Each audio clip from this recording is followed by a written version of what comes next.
Good morning all of you. Welcome to Shine Education. आज हम discuss करने वाले हैं 11 दिसंबर के करंट अफेयर के बारे में। तो आज के महत्वपूर्ण सुर्खियों बने हुए क्वेश्चन डिस्कस करने से पहले मैं बता दूं, इस क्लास की जो पीडीएफ फाइल है वो आपको टेलीग्राम चैनल पे मिल जाएगी, जिसकी लिंक इस वीडियो के डिस्क्रिप्शन में दे दी जाएगी। तो देखो, हमारे इंपॉर्टेंट क्वेश्चनों में सबसे पहला क्वेश्चन है, हाल ही में अंतर्राष्ट्रीय भ्रष्टाचार विरोधी दिवस कब मनाया गया? तो इसका आंसर रहेगा 9 दिसंबर, यानी ऑप्शन 3 हमारा यहाँ पे करेक्ट हो जाएगा। यानी 9 दिसंबर को अंतर्राष्ट्रीय भ्रष्टाचार विरोधी दिवस मनाया जाता है। आगे देखो, हाल ही में जारी QS स्थिरता रैंकिंग में भारत का कौन सा विश्वविद्यालय शीर्ष पे रहा? यानी टॉप 1 की बात कर रहे हैं, तो इसका आंसर हो जाएगा दिल्ली विश्वविद्यालय। यानी हमारा ऑप्शन 2 यहाँ पे करेक्ट होता है।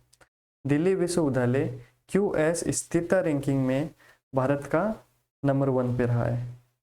देखो, विश्व स्तर पर 220वें स्थान पर दिल्ली विश्वविद्यालय, यानी पूरे विश्व की बात करें तो कौन से स्थान पे है? 220 पे। QS world university ranking sustainability 2024 में भारतीय विश्वविद्यालयों में शीर्ष पे रहा, जिसमें 95 देशों के 1397 संस्थान शामिल हैं। आगे देखो, हाल ही में किस देश की सेना ने एशियन महिला शांति सैनिकों के लिए टेबल टॉप अभ्यास आयोजित किया है? तो इसका आंसर क्या रहेगा? भारत। यानी भारत ने एशियन महिला शांति सैनिकों के लिए टेबल टॉप अभ्यास आयोजित किया है।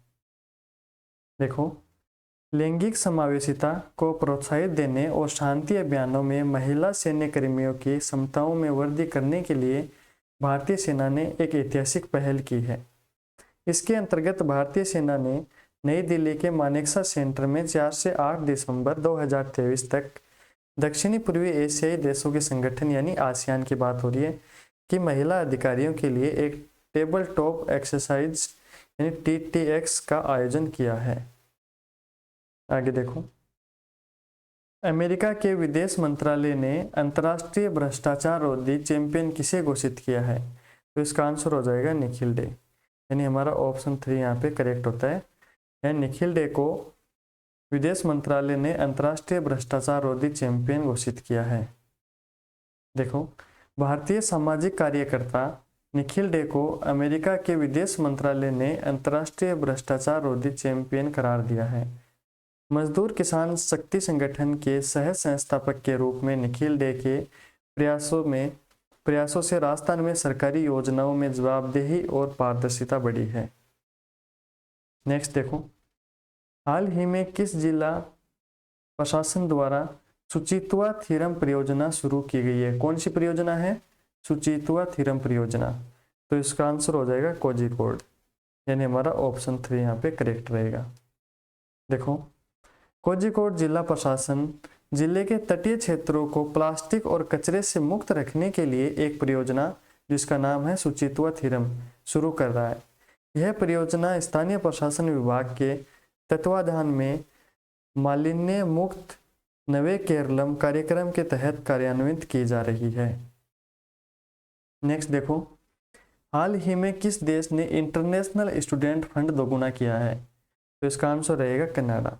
यानी कनाडा ने इंटरनेशनल स्टूडेंट फंड को क्या कर दिया है? दोगुना कर दिया है। अगला क्वेश्चन है, हाल ही में डिजिटल परिवर्तन के लिए किस बैंक ने एक्सचेंजर के साथ समझौता किया है? तो इसका आंसर क्या रहेगा? इसका आंसर हो जाएगा यूनियन बैंक। इसकी डिटेल देखते हैं।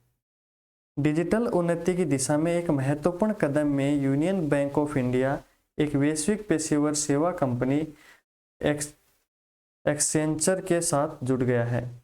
यह सहयोग उन्नत विश्लेषण और आधुनिक प्रौद्योगिकियों के क्रियान्वयन के माध्यम से एक परिवर्तनकाली यात्रा लाने के लिए तैयार है। आगे देखो, वुमेन प्रीमियर लीग के सीजन 2 में सबसे महंगे भारतीय खिलाड़ी कौन है? तो सबसे महंगे भारतीय खिलाड़ी की बात करें तो आंसर रहेगा काशवी गौतम। डिटेल देखते हैं। वुमेन प्रीमियर लीग के सीजन 2 के लिए ऑक्शन में इस बार फ्रेंचाइजी टीमों ने 30 खिलाड़ियों को खरीदा, जिसमें 9 विदेशी और 21 भारतीय प्लेयर शामिल रहीं। भारत की काशवी गौतम 2 करोड़ रुपए में बिकी। एवं सबसे महंगे विदेशी खिलाड़ी की अगर बात करें तो वो कहाँ की है? Australia team. कि एनाबेल सदरलैंड है, जिन्हें 2 करोड़ रुपए में दिल्ली कैपिटल ने खरीदा है। तो ये याद रखना, इंपॉर्टेंट फैक्ट है। नेक्स्ट देखो, हाल ही में कितने साल के लिए अंतर्राष्ट्रीय समुद्री संगठन परिषद में चुना गया? किसको? भारत की बात हो रही है। भारत को कितने साल के लिए अंतर्राष्ट्रीय समुद्री संगठन परिषद में चुना गया? तो आंसर रहेगा 2 साल के लिए, यानी हमारा ऑप्शन 3 यहाँ पे करेक्ट रहता है। देखो, भारत को 2024-25 के लिए अंतर्राष्ट्रीय समुद्री संगठन परिषद में चुना गया है। अंतर्राष्ट्रीय समुद्री संगठन परिषद में अंतर्राष्ट्रीय समुद्री व्यापार में सर्वाधिक रुचि रखने वाले 10 राष्ट्र होते हैं।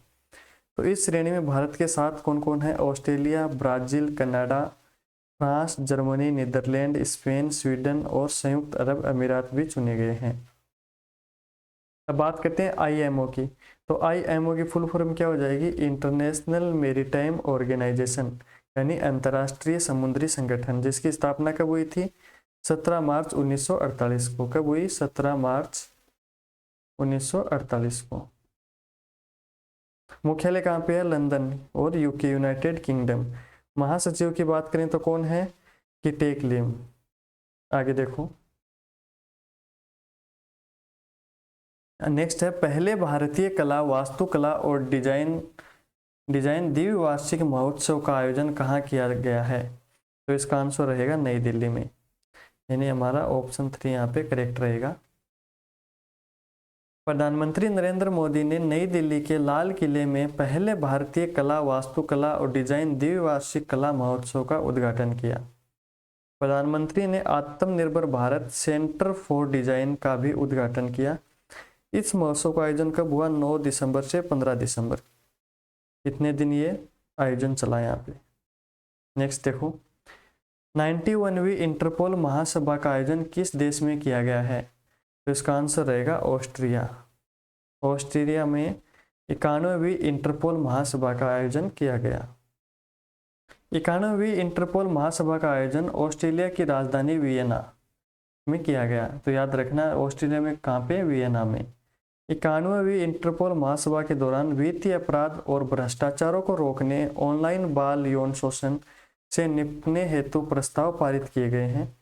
इसमें भारत की ओर से केंद्रीय अन्वेषण ब्यूरो यानी सीबीआई की बात हो रही है, और भारतीय राष्ट्रीय जांच एजेंसी यानी एनआईए के प्रतिनिधिमंडल ने हिस्सा लिया है।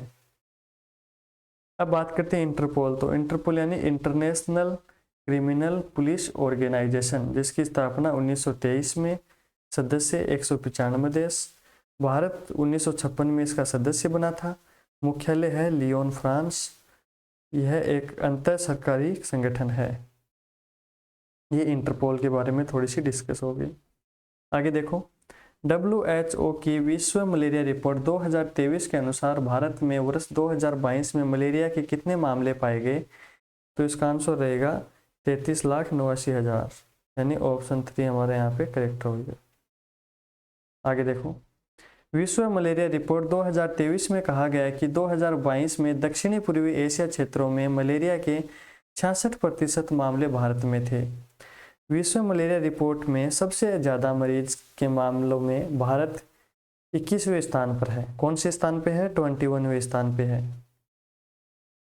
आगे देखो, नरसंहार के अपराध के पीड़ितों की स्मृति का अंतर्राष्ट्रीय दिवस कब मनाया गया है? तो इसका आंसर रहेगा 9 दिसंबर, यानी हमारा ऑप्शन 3 यहाँ पे राइट आंसर है, 9 दिसंबर। देखो, यह दिवस नरसंहार के अपराधों के पीड़ितों की याद में मनाया जाता है। इस दिवस को 2015 में घोषित किया गया था, यानी 2015 में इसको पहली बार मनाया गया था। 2000 की थीम क्या है? A living force in world society, the legacy of the 1948 convention on the prevention and punishment of the crime of genocide. कुछ ज़्यादा ही लंबी थीम है इसकी, याद रखना। आगे देखो, हाल ही में जलवायु परिवर्तन प्रदर्शन सूचकांक 2023 में भारत कौन से स्थान पे रहा? तो इसका आंसर रहेगा 8वें स्थान पे। कौन से स्थान पे रहा? 8वें स्थान पे। देखो, जलवायु परिवर्तन के प्रदर्शन के आधार पर भारत को विश्व के शीर्ष 5 देशों में एवं G20 देशों में सर्वश्रेष्ठ स्थान दिया गया है। जर्मनी में स्थित German watch, new climate institute तथा क्लाइमेट एक्शन नेटवर्क इंटरनेशनल द्वारा प्रकाशित जलवायु परिवर्तन प्रदर्शन सूचकांक क्लाइमेट चेंज पर परफॉर्मेंस इंडेक्स CCPI 2023 के अनुसार भारत ने 2 स्थानों की छलांग लगाई है और अब वह 8वें स्थान पर रहा है। आगे देखो, नवीनतम रिपोर्ट में डेनमार्क, स्वीडन, चिली और मोरक्को को केवल ऐसे 4 छोटे देशों के रूप में दिखाया गया है जो क्रमशः भारत के ऊपर चौथे, 5वें, 6ठे और 7वें स्थान पे थे। किसी भी देश को पहला, दूसरा और तीसरा स्थान नहीं दिया गया है, इसलिए सभी बड़ी अर्थव्यवस्थाओं में भारत की रैंकिंग सबसे अच्छी है। तो आज हमने जो इम्पोर्टेंट क्वेश्चन थे वो सारे डिस्कस कर लिए। अगर वीडियो पसंद आए तो लाइक करना और चैनल को सब्सक्राइब करना। Thank you.